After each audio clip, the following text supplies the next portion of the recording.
Punya teman atau kenal seseorang yang kebetulan pengguna narkoba? Pernah tahu gak kenapa atau apa yang bikin mereka pakai narkoba? Atau pernah gak ngebayangin apa jadinya kalau yang pakai narkoba itu kita sendiri? Narkoba atau sering juga disebut nafza, singkatan dari narkotika, psikotropika, dan zat adiktif lainnya, adalah istilah yang ngegambarin semua bahan atau senyawa yang bisa menyebabkan perubahan perilaku dan bisa mengakibatkan ketergantungan kalau digunakan dengan tidak sesuai.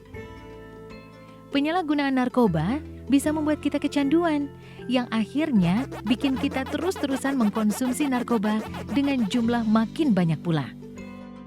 Dampak kecanduan narkoba bakal dirasakan oleh otak kita, terutama otak bagian depan yang fungsinya mengatur gerakan, ucapan, perilaku, memori, emosi, dan kepribadian kita. Kita jadi nggak bisa berpikir jernih, gampang lupa, dan sulit berkonsentrasi. Emosi kita jadi nggak stabil, jadi gampang marah-marah atau ngamuk-ngamuk. Keluarga dan teman juga bisa jadi frustasi ngadepin kita yang kayak gini. Yang bikin serem, fungsi otak kita belum tentu bisa pulih lagi, walaupun kita udah berhenti menggunakan narkoba. Nah, sekarang bayangin kalau ini terjadi di masa pandemi kayak sekarang ini. Udah kesepian, depresi, dan stres gara-gara pandemi, masih ditambah lagi depresi dan kesepian karena dijauhi teman dan keluarga. Kebayang gak sih kita ngajakin teman untuk mabar game online tapi gak ada yang mau? Bukan karena kita jago mainnya, tapi karena takut pas lagi asik main, kita tiba-tiba marah-marah gak jelas cuma gara-gara alasan sepele. Males kan? Bukan cuma itu, dampaknya ke tubuh kita juga bisa berbahaya.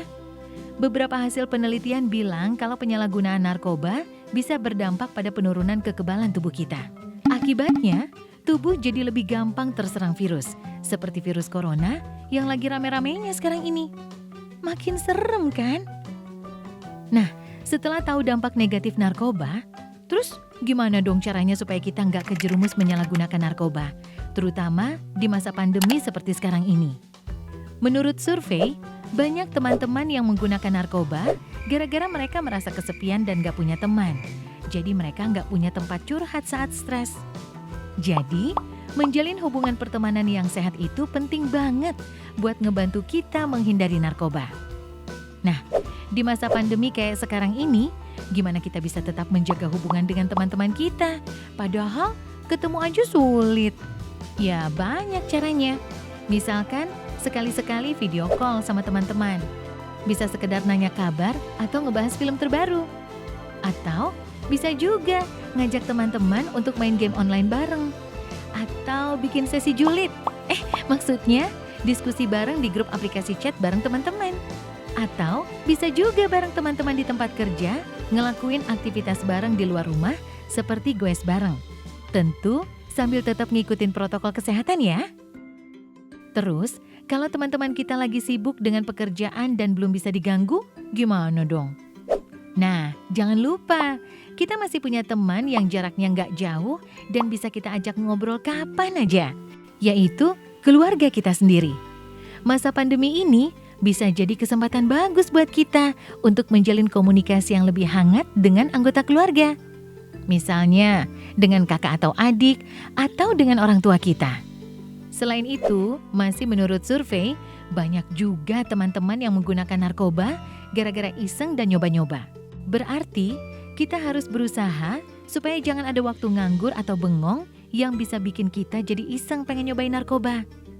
Tapi di masa pandemi ini kan, kita lebih banyak di rumah dan minim kegiatan. Jadi, makin banyak dong waktu di mana kita nggak ngelakuin apa-apa. Nah, daripada kita kebanyakan bengong mikirin pacar yang tiba-tiba AFK dan gak bales-bales chat, mending kita cari kegiatan untuk ngisi waktu luang itu. Misalnya, nekunin hobi baru seperti menyusun puzzle, main Rubik Cube, berkebun, menulis, dan banyak lagi. Atau belajar hal-hal baru di internet. Misalnya, belajar main alat musik, belajar menggambar, belajar masak, dan lain-lain. Atau bisa juga melakukan kegiatan religius, hati jadi tenang. Nah, Selain berusaha menghindari pengaruh narkoba kepada diri kita sendiri, kita bisa juga membantu teman-teman kita untuk menghindari penyalahgunaan narkoba. Istilah kerennya, kita bisa ikut jadi agen perubahan. Banyak juga teman-teman yang terjebak kecanduan narkoba karena mereka menerima informasi yang salah tentang narkoba. Misalnya, ada yang mendapat info kalau narkoba bisa membantu melangsingkan badan. Atau ada juga info yang bilang kalau narkoba bisa bikin stamina kita lebih kuat. Nah, kita bisa berkontribusi dengan cara ikut nyebarin informasi dan edukasi yang benar tentang narkoba kepada teman-teman lewat akun medsos kita misalnya. Dengan begitu, kita membantu teman-teman kita untuk mengambil keputusan yang benar juga. Tapi yang paling penting, kita harus bisa nerima diri kita apa adanya. Salah satu alasan utama kenapa banyak teman-teman kita yang terjerumus menggunakan narkoba adalah karena mereka takut nggak diterima di lingkungan sosial. Atau takut nggak diakui oleh teman-teman. Sudah saatnya kita bisa mencintai diri kita sendiri. Karena tiap manusia itu istimewa dan unik. Dan kita nggak perlu penilaian orang lain untuk tahu seberapa istimewanya kita.